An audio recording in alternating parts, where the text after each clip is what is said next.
So last week we were talking about the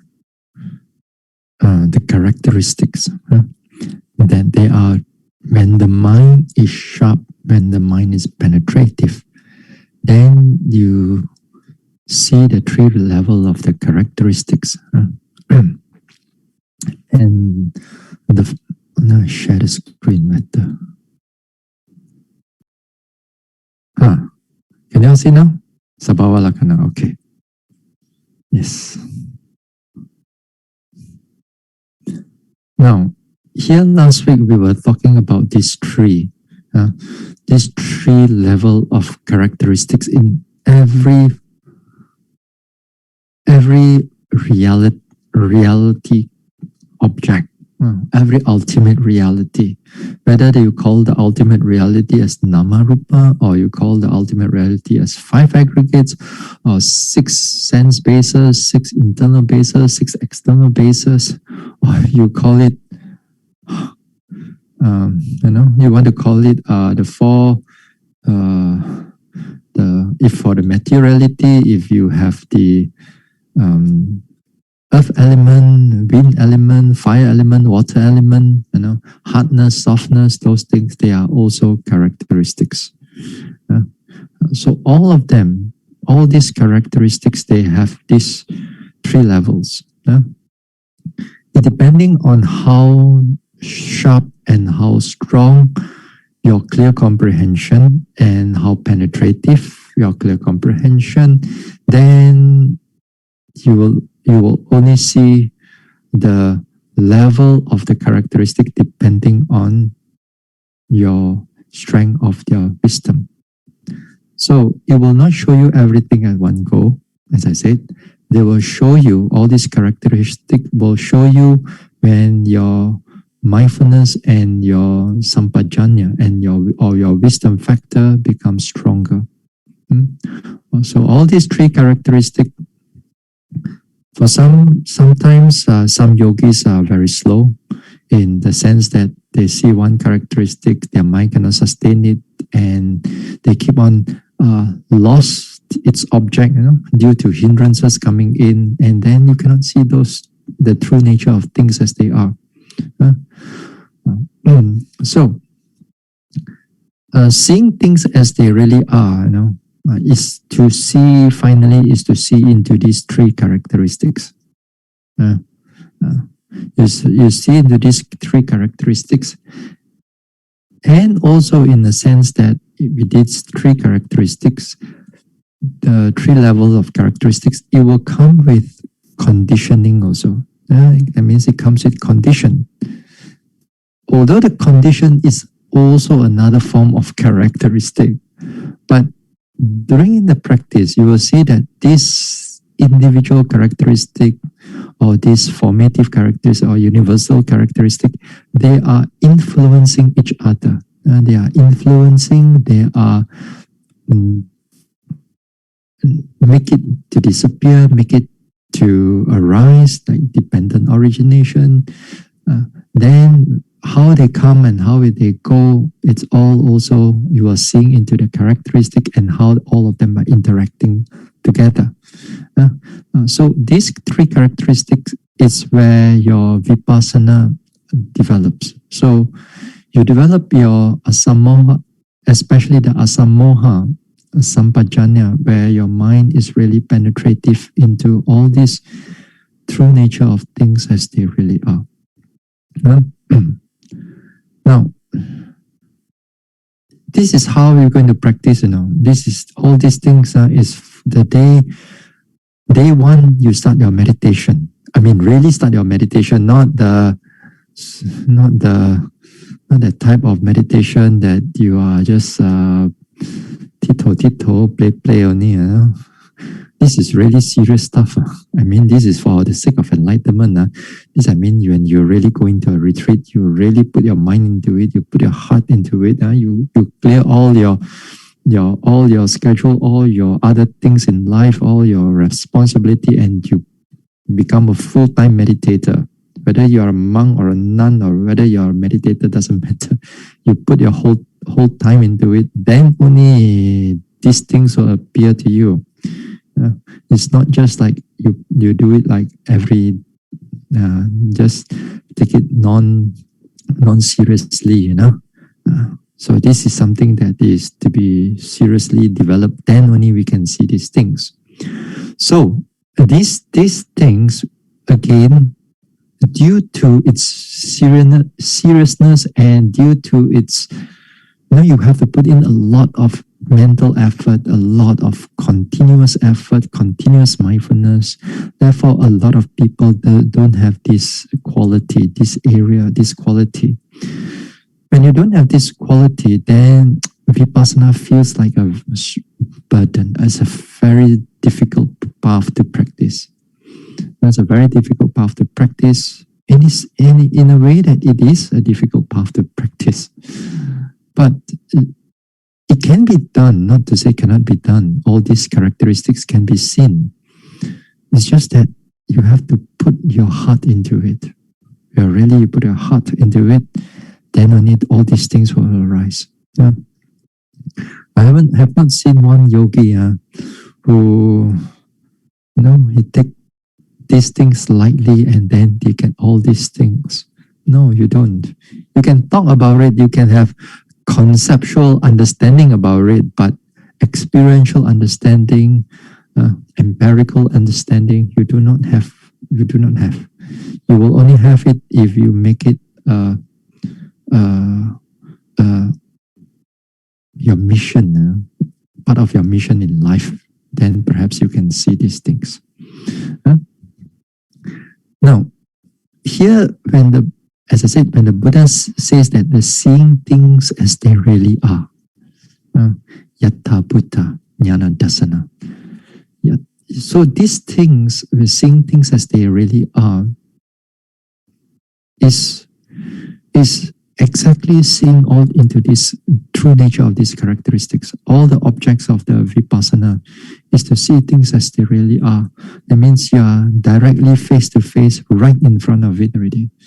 This is not by thinking, not by reflecting. Although you may reflect it on the rightly, you reflect on anicca rightly.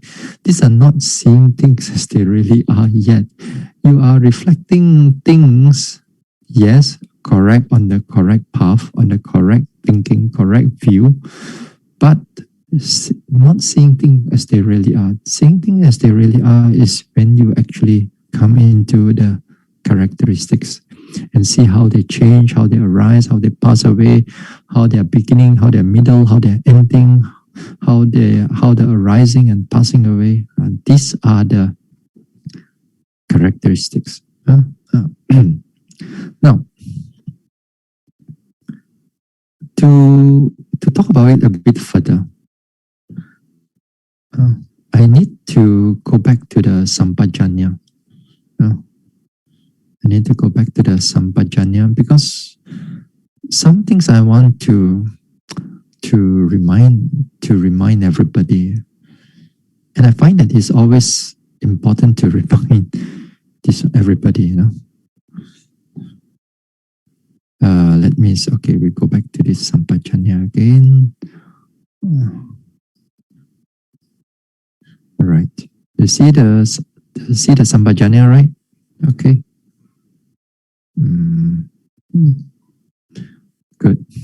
Now, the fourth, this whole sampajanya, this is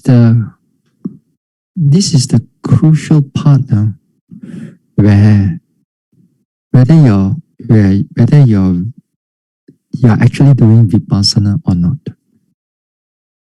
Vipassana is not with mindfulness only. The sampajanya, and especially when you break down into these four, then only your meditation turns into a vipassana meditation. And this is always, I have to remind people. But although I have reminded a lot of times, and those who know how to practice, then if they see how the result of the vipassana come in, then I'm quite okay with them. They because they have seen how do the practice. But a lot of times when I listen to Dhamma talks, sometimes also I tune in to various Dhamma talks by people. Of course, I don't use my name. I use another name. Then I go into sometimes Sunday talks, sometimes other days there are talks here and there. When I listen to some of the meditation part of it, it's like sometimes they water down the whole vipassana practice. And when you water down the whole vipassana practice, the first thing you will water down is you water down sampajanya. Because they thought that with mindfulness is enough to do this vipassana meditation. No, you cannot do that. So a lot of time people just thought that you just water it down. And to make things simple, to make things easy for the listeners. You make things easy for the listeners and to make things easy for the devotees, because most of the devotees cannot able to understand, oh, Bhante, what you talk is so deep and all that. Cannot understand. So sometimes they want to make things easy, but the making things easy is, there are some talks that I've heard. I say they water down. As I said, when they water down this sampajanya, they disappear. Only they comes in as mindfulness only. To be present, to be aware, to be nice in the present moment. If you're whatever that you are doing, just put your mind there. Even there are so-called vipassana centers around in the world, that when we hear their talks and we hear how they do the guidance, for example, when your pain comes in, and you're supposed to pay attention to the pain, scrutinize the pain, see how the pain is like, pressure, how the pressure is changing, how the pressure arising, how it sustains, how it disappears, how it arises and passes away. All those different characteristics that you're supposed to penetrate, supposed to see them as they really are. But in these certain vipassana centers, they just water it down, in a sense that when you note the pain, then it says that just be aware of the pain. No need to do anything. Just be aware of the pain. Just put the mind there and learn to accept. Oh, the pain is here, and accepting it. Your mind is still wholesome, not to say it's unwholesome, because you're not thinking of other nonsense and so on. But that is for that present moment only. Then, if you're being guided, if the yogis are being guided in this way, then not only your pain, you will take note of it in this way, you will also take note of all your in-breath, out-breath, or rising, falling, or any form of any object. You will just take note of it on it lightly. Very easy, very calming. And with that also, a lot of people also, they start to de-stress. Then they start to have less anxiety. If you have insomnia, then you have less insomnia. Then you have all those things, all your mental and your physical ailments or mental health problem. Then it begins to balance and begins to get better because of the mindfulness. The nature of the mindfulness, it helps to rebalance the whole mind and body. So this type, you all have to be careful. So this type of meditation, you have to be careful. If you don't come with sampajanya, if you don't really see them as they really are, then you are not doing vipassana. You're not doing vipassana. So you must able to push the mind in order for you to see the characteristic. So that is something that I want to drill it into all of you. Because nowadays, as I said, sometimes the devotees request Bhante, can you make this meditation a little bit more simple or not? For us, we're talking about noting this pain, noting that pain are very difficult, Bhante. Oh,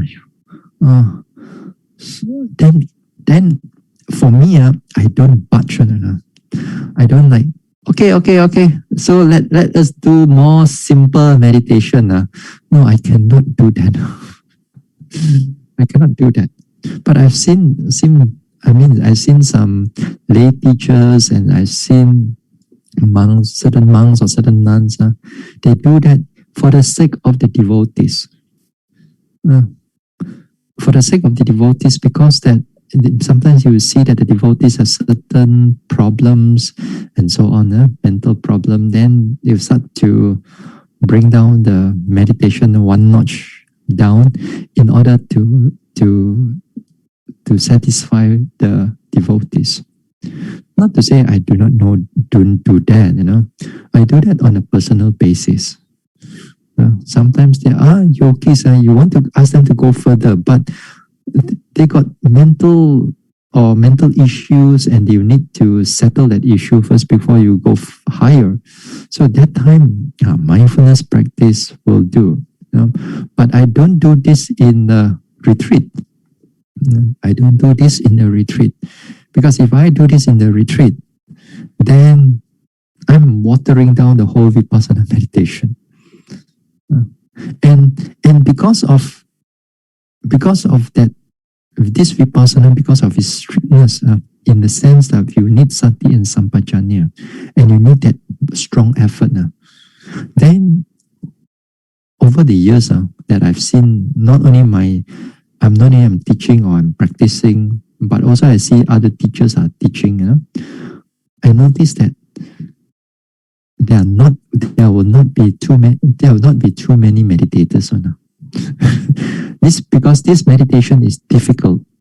The vipassana, truly a vipassana meditation will always be less people compared to when you have a general meditation, a meditation for the anxiety, a meditation for this and that. That will be a lot of people. There will be tons of people.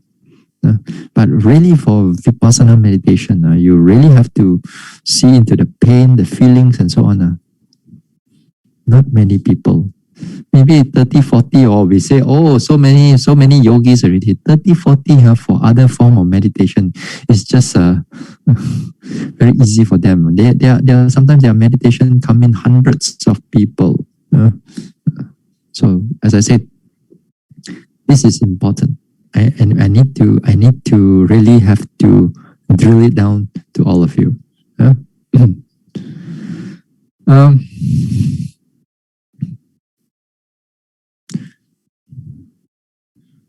Another thing on this sampajanya is that this sampajanya also, it has to be spread out in different areas. You spread it out into different areas, and especially to bring that sampajanya and sati and sampajanya onto the hindrances. Now, it is part of the whole development of the mind. It's a part of the fourth noble truth to deal with these hindrances. And it cannot be disconnected from this sati and sampajanya. You need that strong sampajanya, sati and sampajanya, in order for you to manage the hindrances.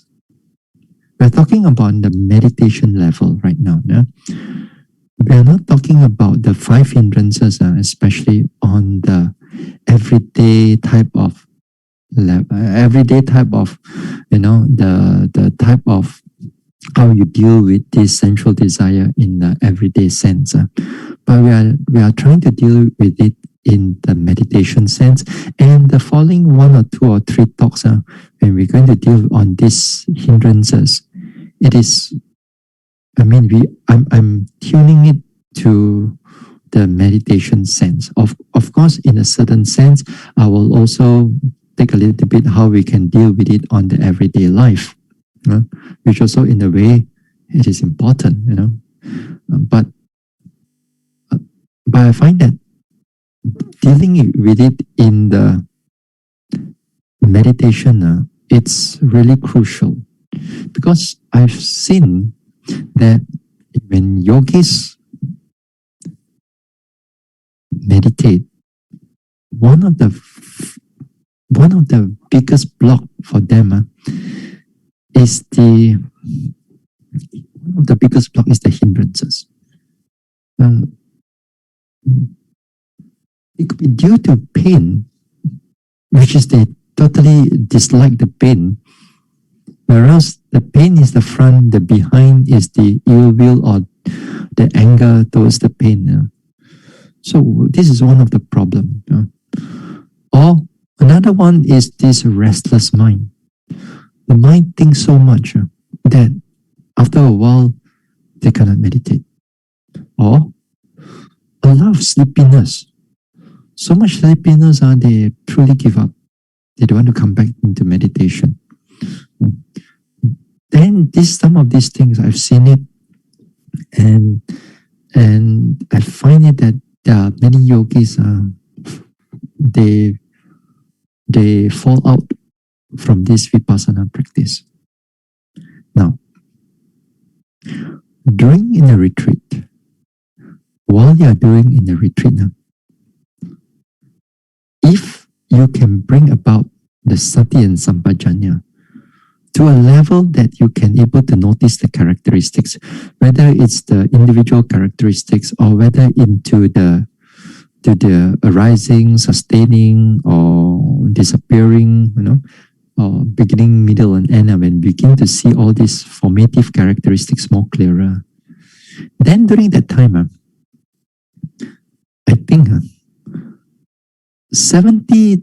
80% of your hindrances is being taken care of already. Only about 20%, 30%, then you have to deal with that hindrances. I mean, as overall, as an overall, during while you are in the retreat, so 20-30% that actually you can deal with it when you are in a proper retreat.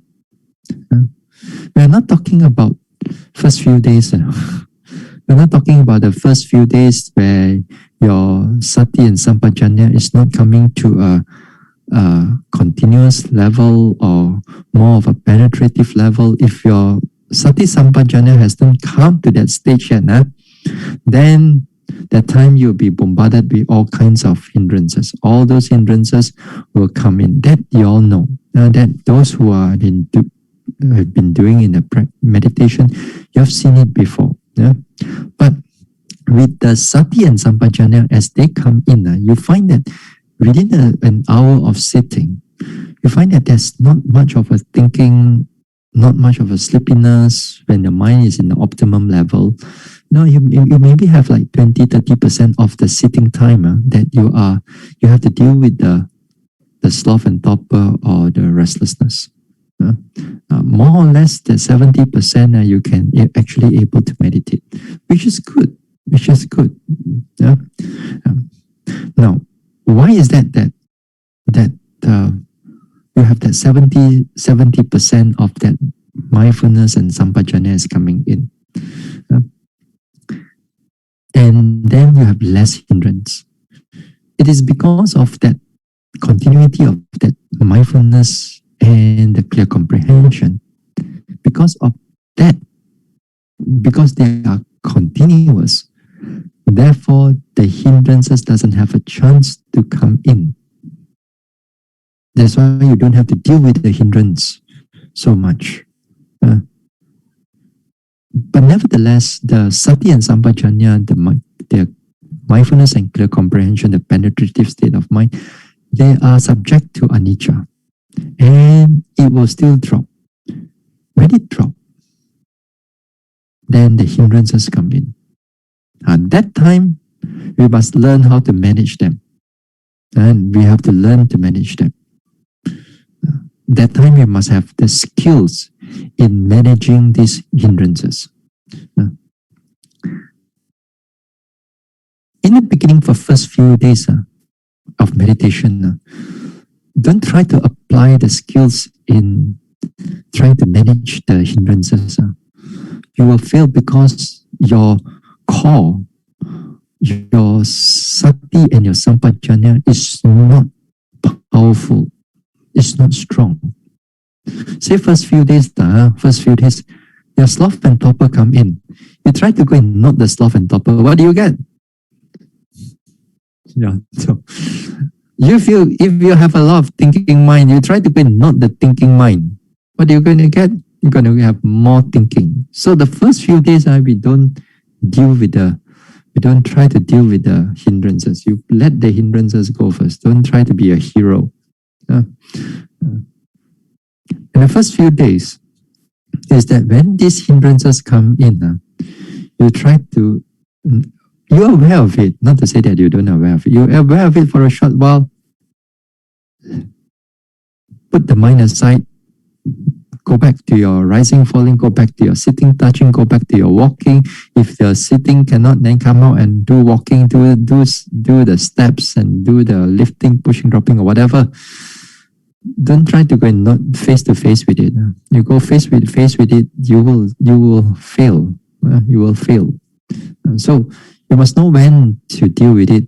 Only when you deal with it, only when your mindfulness and your clear comprehension becomes stable, then only you deal with it.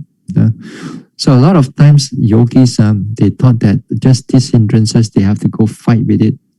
You don't do like that. You are wasting your time. No, not to say wasting your time, but I think this is not so skillful. You don't have a army of mindfulness to fight with it. Whereas the enemy, it's very strong. The hindrances are very strong, so you cannot deal with them. So only you will deal with it after a number of days, after 4 or 5 days, when your mindfulness and everything picks up. Then when everything picks up, then when the hindrances comes in, you begin to see its individual characteristic also. You will also begin to see how these hindrances, how they begin, how they sustain, and how they disappear. Also, depending on your level, you may see the hindrances arising and passing away. And because these hindrances, it's also part of the mind.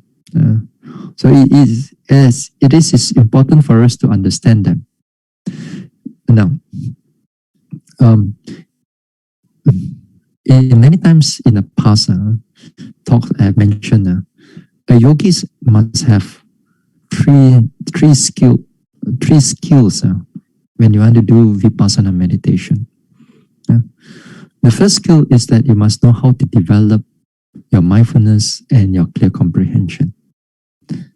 That means that you must know how to do your walking, how to do the sitting, how to do your daily activities precisely, clearly, and continuously. This is the first thing that you have to repeat it again and again and again and again. And as you repeat it, these things again and again, you become very skillful at it. This is one thing that you really have to develop.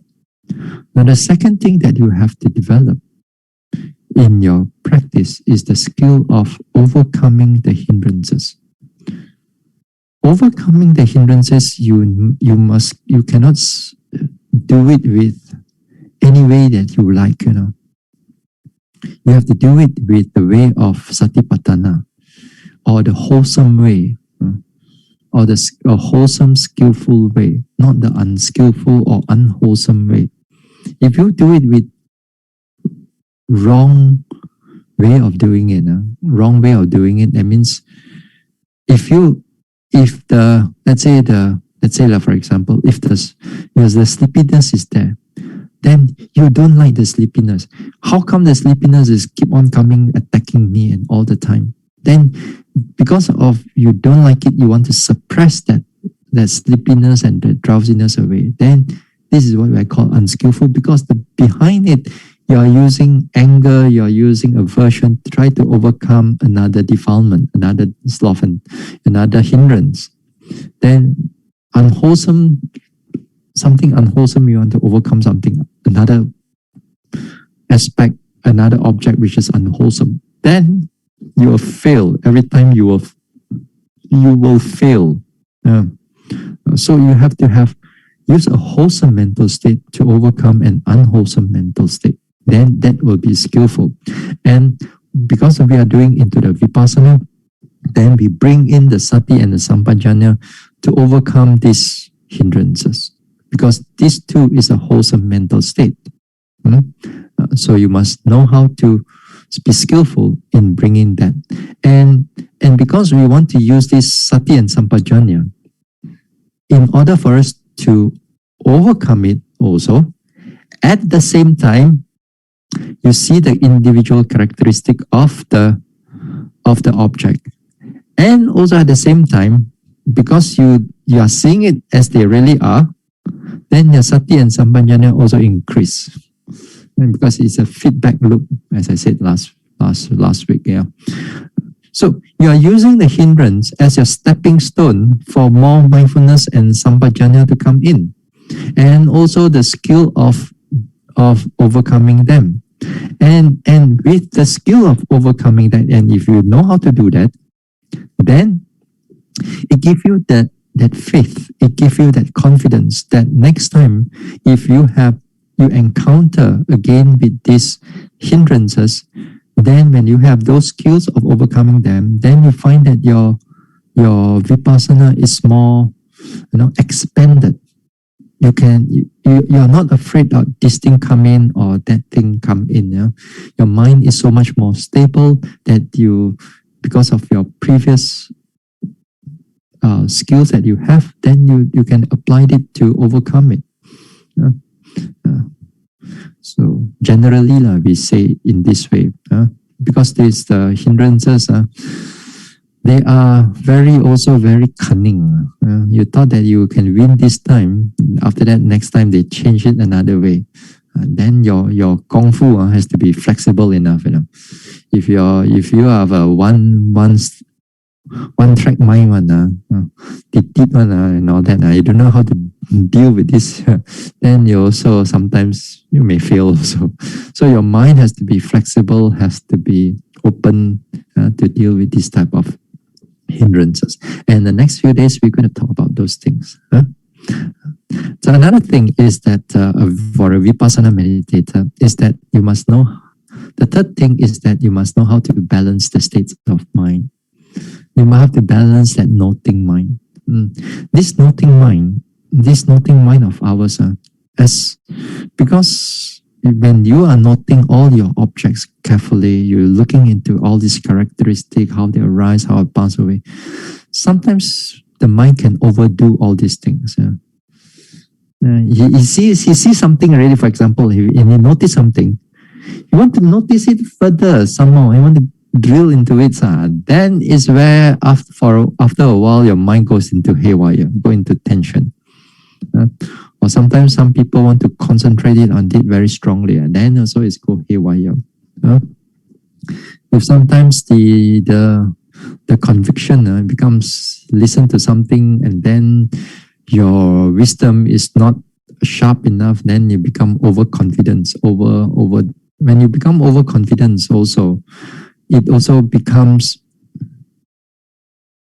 too much effort also behind it, because the mind becomes very, very energetic. That also another problem. So the most important thing is that you must know how to come back to mindfulness. How to come back when you have more mindfulness, the mind is always will be in balance. You have lacking of mindfulness. Not to say you are lacking of mindfulness, but sometimes there are another mental factor become more. But you must know how to bring it down so that the mind become optimized again. So usually if usually if you cannot bring this, sometimes you just bring up the mindfulness again. Once you have mindfulness, then everything is good. So that is another skill to finally to fine tune the mind in order for you to really keeping that noting mind continuous as long as it can. As long as it can. That is also another skill. Maybe we're going to talk about that also. After hindrances, perhaps. So we come back here to these hindrances. Now, in these hindrances, these 5 hindrances, normally when we talk about the sutta, we have 5 hindrances. We talk about Abhidhamma. Sometimes the plus another one, which is the number 6, is the wrong view. Ditti, Miccha Ditti, wrong view. So, but usually we talk about 5 will do. We talk about 5 will do. Because if you deal with the 5, then you can deal with a lot of things during the vipassana meditation already. One of the big area that you can deal with it already, because it's a skill on their own. So what 5? We have sensual desire, we have ill will, we have sloth and torpor, we have restlessness and remorse as number 4, and number 5 is the skeptical doubt. Now, learning about these 5 hindrances, we need to go back to the Satipatthana Sutta. And in the Satipatthana Sutta, in the chapter of Dhammanupassana, in the section of Dhammanupassana, it is where the fourth Satipatthana, the Dhammanupassana, where and there is the first category of the Dhammanupassana is dealing with the 5 hindrances. So let us look into it. Okay, let us look into it. Okay.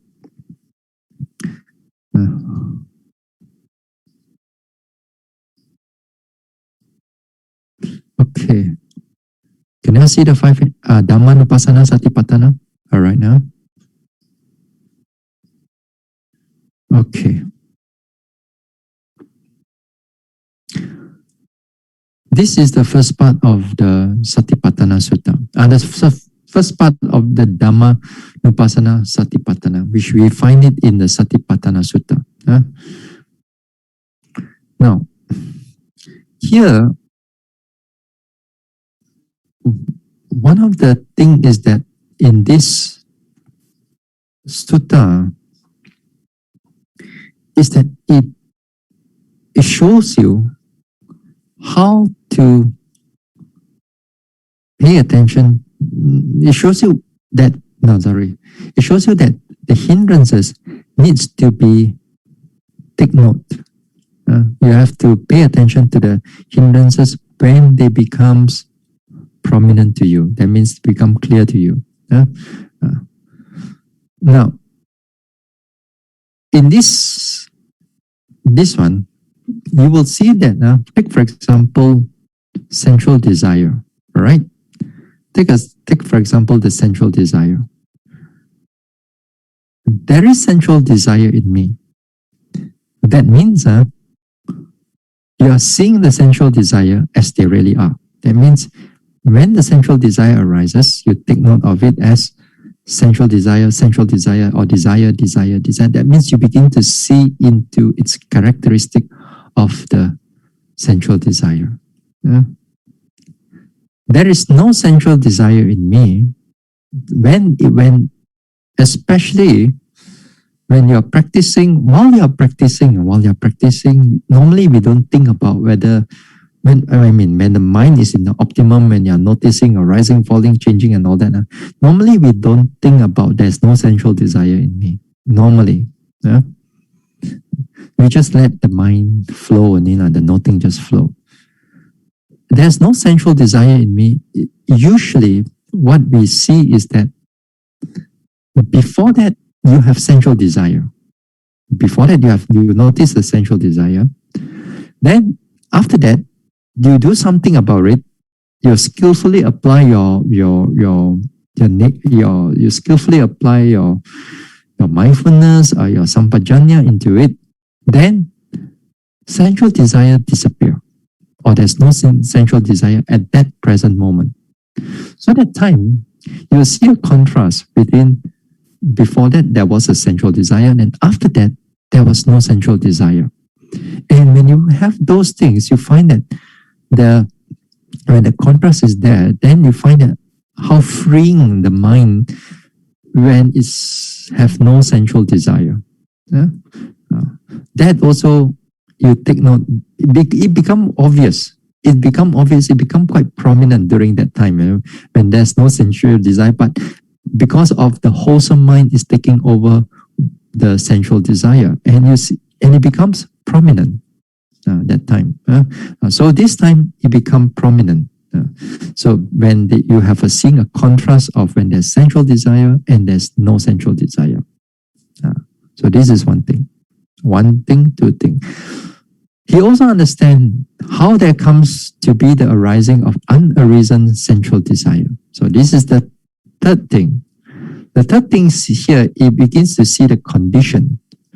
It begins to see the condition, and when the condition arises, how this sensual desire arise.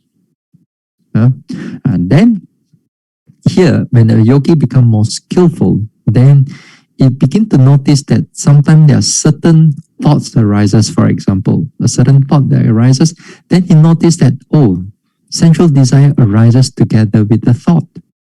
Then he noticed that that type of thought comes with the sensual desire, because this time the mind, it's in a way it is more sharper. It can able to notice that thought is one thing, sensual desire is another thing. So you begin to see that the thought, the sensual desire comes in. Or you may notice the hearing arises. Hearing arises maybe because of the sound is coming in. Then pop, the sensual desire arises. The liking arise, the wanting arise, the desiring arise. This is how it meant. You begin to see its condition. And you also understand the fourth one is also you understand how there comes to be the abandoning of the arisen sensual desire. The fourth one. I've got a fifth one also. So the fourth one here is that you apply certain skill. That's you're applying, let's say you are noticing the sensual desire. Then you note the sensual desire, noting.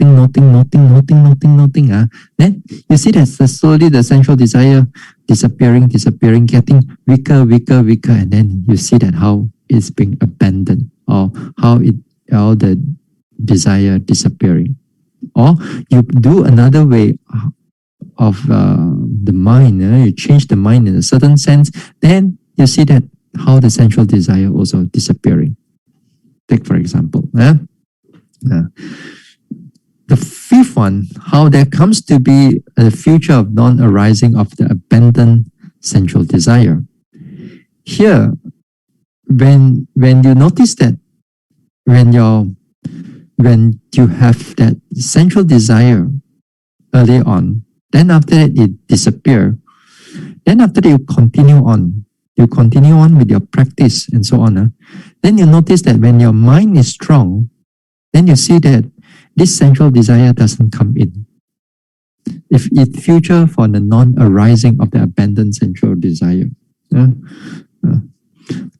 This is not enlightenment yet, this one.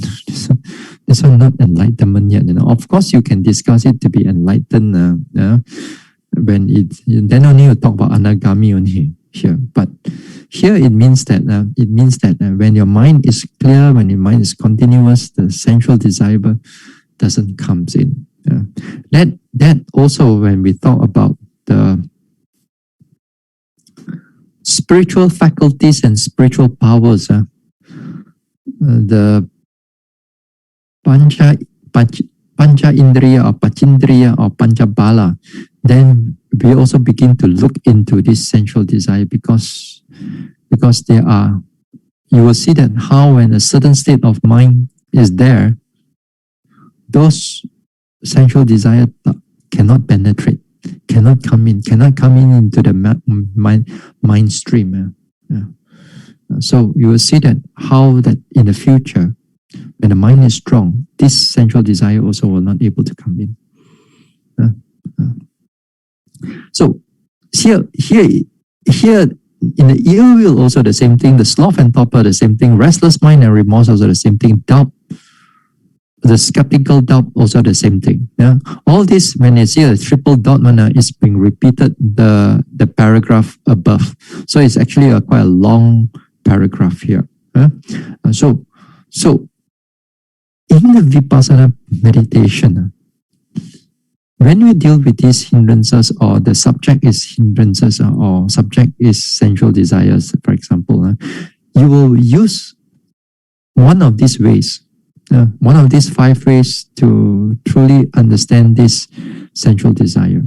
So we do not try to push the sensual desire away, but we use a certain wholesome way in order for them to, we change the condition, then the sensual desire or the hindrances starts to taper off or starts to disappear. That is how, when doing in the vipassana, we are supposed to do. Okay. Now, when you come to this when you come to this Dhammanupassana Satipatthana, it's a bit difficult to translate the word Dhammanupassana because you see the translator Bhikkhu. I'm taking from the Bhikkhu Bodhi, and how bhikkhus does a bhikkhu abide contemplating mind objects as mind objects. And the one in the paragraph, the Dhammas, is what I put inside. And if we translate that in the Dhamma as in the English word Dhamma also. Now, the Dhammanupassana, the mind object here is not a very good translation, because later part, when we deal with the 5 aggregates, you're dealing with the body too. You're dealing with materiality. So it's a combination of this mind and body. It's combination of mind and body. Dhammanupassana, if you want to explain Dhammanupassana in a nutshell, and when people ask you, what is this contemplation of Dhammanupassana? How do I practice Dhammanupassana? When you want to practice Dhammanupassana, it is seeing into the condition itself. How a condition gives rise to something, or how the condition gives rise or make something disappear. You will see that all this, the theme of conditioning will happen in all the another aspect of Dhammanupassana, whether it's 5 hindrances, 6 internal bases, or 6 bases.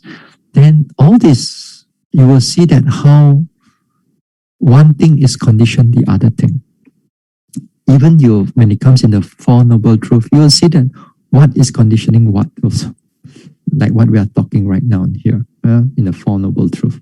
So you will see that the theme here in the Dhammanupassana is looking into the conditioning of this mind and matter. Right? Conditioning of mind and matter. Whereas the first 3 Satipatthana, you don't see them as conditioning. You see them as, for example, if Kayanupassana, you see them as just the body materiality or the bodily components only. That means you notice the hardness, you notice the softness, you notice the pressure, you notice the rising, falling, in breath, out breath. You don't see how what is the cause for this rising and falling to take place. You don't look into that. You look into how it rise and fall, how it rise and fall, how it rise and fall, how the hardness comes and then it goes. You don't see what is the cause that is connected to this one. So Dhammanupasana, Kayanupasana is only you see the body. So it's not the same thing when it comes in the feelings. When you see the feelings, let's say you see the hardness of softness. Sorry. When you see the pain, you see this pain, you see that pain, you see this hard pain, soft pain, pulling pain, this pain, that pain. When you notice the pain, you notice it as it is. You don't notice that how this pain is conditioned by other things. You don't worry about it. You just notice as pain. This pain pulling here and all that thing.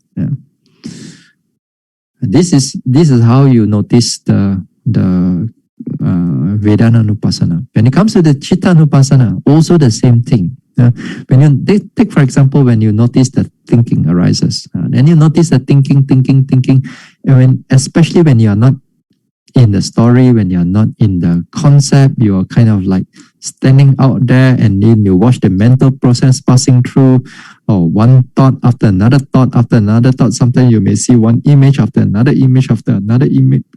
When you notice those things, how it passing through, and then you notice it as Chittanupasana. All right. But when it Kayanupasana, it's an interaction between all the first three. When you see then the first three, how they interact and how they appear to you in many ways, then it falls under Dhammanupasana Satipatthana.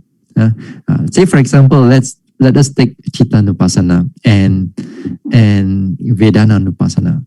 Let's say just now you notice the thinking mind. You notice thinking, and then after that, you notice that pleasant feeling arises. Pleasant feeling arises due to that thinking mind. Then thinking, pleasant. Then you notice that, sensual desire arises, sensual desire. Then you notice a stream of, from thinking, it goes into your feelings, it goes into your sensual desire. And then if you notice in this way, then you notice as Dhammanupasana. Yeah, you notice those things as Dhammanupasana. So if you notice it as just thinking, then it becomes Chittanupasana. If you just notice as pleasant feelings, then it's also become Vedananupasana. If you just notice the sensual desire, if you notice just only the sensual desire without looking into the pleasant feeling, then it becomes Chittanupasana. It's not coming as a Dhammanupasana yet. Only when your subject is sensual desire, then you see what happened before that, then how it connect with the sensual desire, then it becomes Dhammanupasana Satipatthana.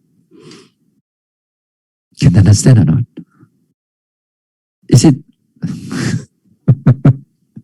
Hopefully you all can understand. I make it as simple as possible already. As easy as possible already. Okay? Of course, read the here with the caveat is that you all must understand a little bit on the Satipatthana Sutta. So many times the monks have talked about it, the teachers have talked about it, at least hopefully you all understand. This is, so when we talk about it, then Kayanupasana, Vedananupasana, all these things, hopefully you all can understand. Okay, so now in a nutshell again, Dhammanupasana is looking into the conditioning of this mind and body. It can be mind and mind also, or body influence the mind, mind can influence the body, how they influence each other. So they will fall into Dhammanupasana Satipatthana. This is how it's been written down by the Buddha. I mean, it's being written down in the Satipatthana Sutta. So here it is important that we first of all, must recognize the hindrance or any hindrance that arises at that present moment of time. So you will go into these 5 hindrances, and the first hindrance we're going to talk about is the sensual desire. We're going to talk about sensual desire, and the first thing is that as a meditator, we must able to capture the characteristic of a sensual desire. We capture a characteristic of a sensual desire, and to see how the sensual desire is like, and how they arise and how they passes away. The first hindrance is that we want to capture the sensual desire. Is that we don't make that sensual desire to arise. Oh, you meditate already, then you thought that, hey, so long I didn't see hindrances already. Let me go and look into the hindrances. Let me go and arouse some sensual desire so that I can able to know. Hey, you don't do that, It will come and look for you, don't worry. It will come to look for you. You don't go and cari pasal. You don't go and make it come or whatever. It will come to you. It doesn't come, well and good. So if they come, your job is to see them as they really are. See them what is the conditioning is like, and also finally is to abandon them. Finally is also to abandon them, to make them disappear. The only thing in all the Satipatthana practice, the only ultimate reality that you need to abandon is this 5 hindrances only. The rest of the ultimate reality, you don't go and abandon them. For example, if the feelings arises, painful feelings arises, you don't go and abandon them. You don't try to make it disappear. You just see them as they really are. But most of the time, we don't like the unpleasant feelings. We try to move the leg. We try to shift our body. We try to make it disappear. Sometimes we are afraid of it, for it to come in also. But they are just unpleasant feeling. And those things you are not supposed to abandon. You're supposed to abandon the dislike on the feelings, not the feelings itself. So you must know that this sensual desire is for us to abandon them. Even the thoughts that arise, sometimes there are terrible thoughts arises. You have to see them as they are. All your skeletons in your closets, Once you have meditation, everything is going to open up, and the skeleton starts to dangling and starts to dance in front of you, and make you cry and make you smile and make you laugh, whatever. And all your memories and all your future, everything is going to open up very clearly to all of you. So this time you got to see them as they really are, not abandoning them. The only thing that we have to abandon is these 5 hindrances. All right. Now we're gonna go later another thought on Wednesday. We're going to look into the sensual desire a little bit more, and we see that how we're going to manage this sensual desire when it comes into meditation, vipassana meditation. Okay, so we stop here for tonight.